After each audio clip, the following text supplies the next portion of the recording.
I had a conversation with somebody the other day who says, I've got this thing called GarageBand on my phone. Most people that have an iPhone don't really know they've got this music production software. And what I'm going to do now is I'm going to do a very, very quick demo of how to put a basic chord sequence together with perhaps a few lyrics in 5 minutes, hopefully. So, GarageBand. Let's open that up. You can see mostly, on Apple apps, you'll find a plus symbol, which means you want to make something new. Yep, let's do that. Now, I'm going to find drummer first. Acoustic drummer. And you're met with a page. Now, if you press play on this, you get a drum rhythm straight away. Great. So, now I'm going to press this little button here, which is the little sort of brick wall, which returns you to your main window where you can see all of your tracks together. And I'm going to click the plus button down here, and I'm going to select a bass. You can do things in any order, but I like to start with drums and bass and work up. So you're met with a sort of, you see your bass guitar strings with some chords here. I'm going to click the button at the top here, this little sort of dial, which allows me to set something called autoplay. And that's really good because it means you don't need any playing experience or any rhythmic ability to make this thing work. Now, I'm going to, the chords here, you can really just play them in any order, but just remember the order of the chords you've played for other parts. So I'm going to do something, I'm going to do C, F and G, maybe.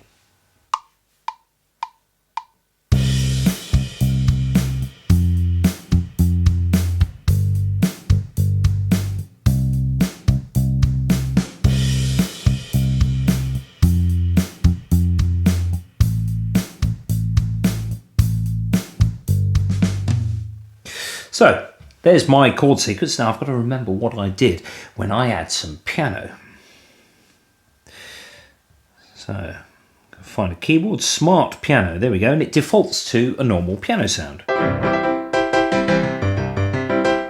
Now we can do the same thing with this. We can autoplay this, so you don't need any rhythmic sort of impetus to do it. You just press the same chords as you did with the bass, and you get the piano instead.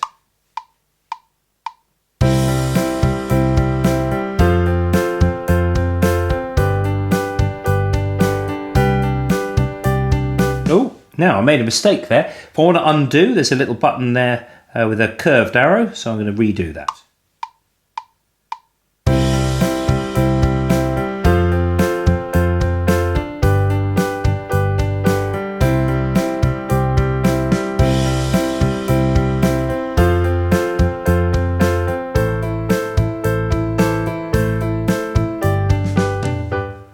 And there we go.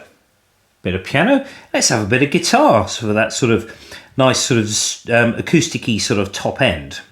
Now, smart guitar. This time I'm going to strum the strings instead of setting it to autoplay. Something like that.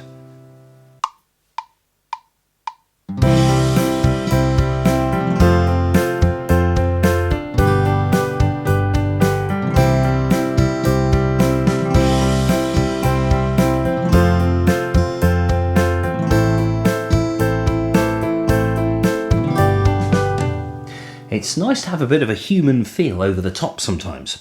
So those strums are quite sort of ring. It sort of just makes it a little bit more sort of rhythmically flexible. Now, this is where you can add your vocals. Now you've got something to record to, and you just plug your headphones in. The two leads I've got out here, I've got a headphone jack which feeds my recording equipment, and it's on charge. That's all I've got there. Nothing else. I haven't used any other things. Voice audio recorder. Now you can see the level moving every time I speak, so I'm going to record something.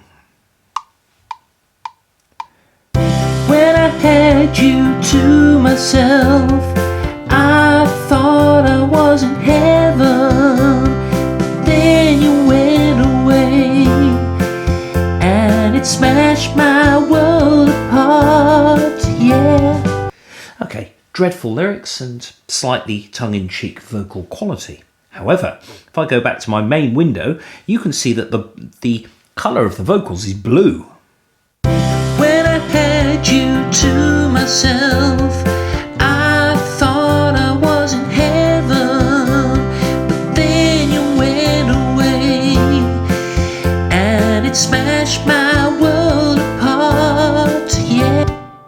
Okay, there we go. So there's a verse. Now, if I wanted to create a chorus, I'd have to click the plus button here and add a section.